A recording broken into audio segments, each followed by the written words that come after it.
Okay, first year. In this video, I would like to show you a different way of producing a logo. In this logo, instead of adding and subtracting shapes to create a new shape, in this logo, I'm going to use a picture taken from the internet and then create my logo, which consists of text, a background, and a picture that was taken from the internet.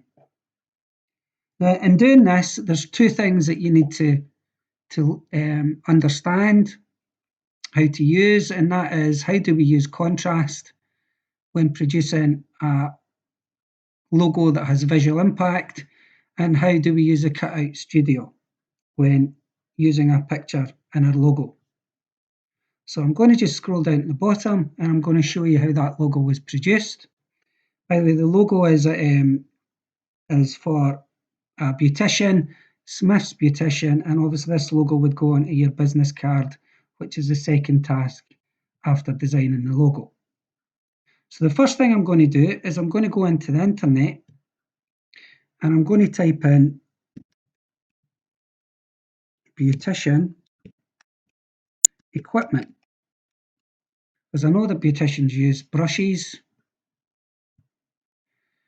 I will then type in, click on images, find some images, and I think when I was doing this earlier it was face. I had to click on face to find that particular picture. So there it is there. Click on the picture and then I'm going to copy it and paste it into Serif.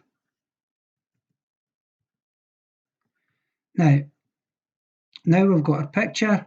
I just want to show you that pictures taken for the internet, quite a lot of the pictures you take already have a background. You can see it's got a white background and we don't want to use that background.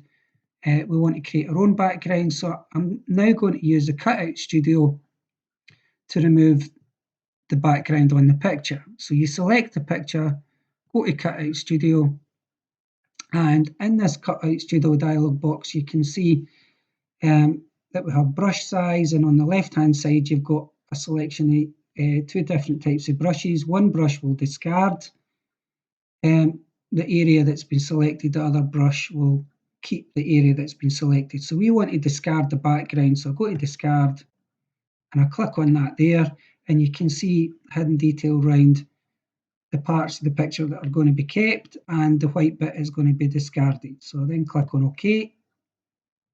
And now we've got a picture, just to prove the point, where the background has been removed. So I've got my picture, and I want to create my own background. So it's going to be a rectangular background. Just make sure that it's got a line. Set the line to black. Right, so there's my rectangle. I'll then go to the pointer tool and select it again and give it some colour.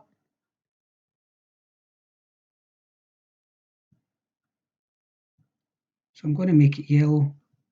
So select fill, make it yellow. So we've now got a yellow background, and as you can see, if I put this over here, we can use that background. We need some text. So I could use the frame text tool, but I'm going to use the artistic text tool, make it fairly big, and write the name of the person.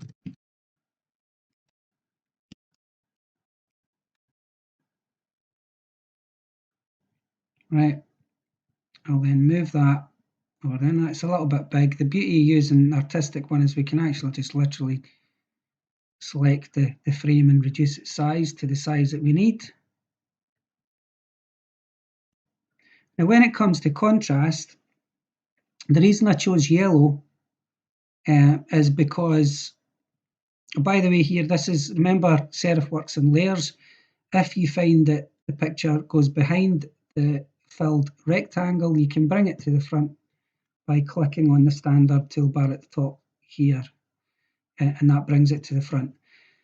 When it comes to colour choice, I'm looking for contrast, so I've got contrast in relation to the blue and pink and a yellow background.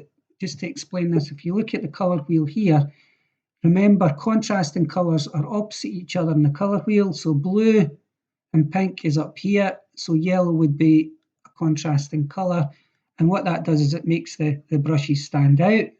I also want to add a bit of contrast to the title. Instead of it being black, I'm going to make it blue.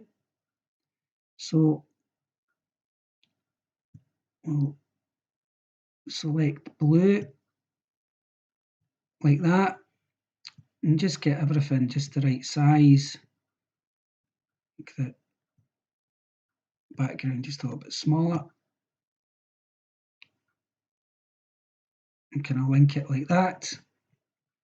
And there we have a good logo, fairly simple logo that uses contrast and also uses a picture taken from the internet, which was cut out using the studio feature in the program.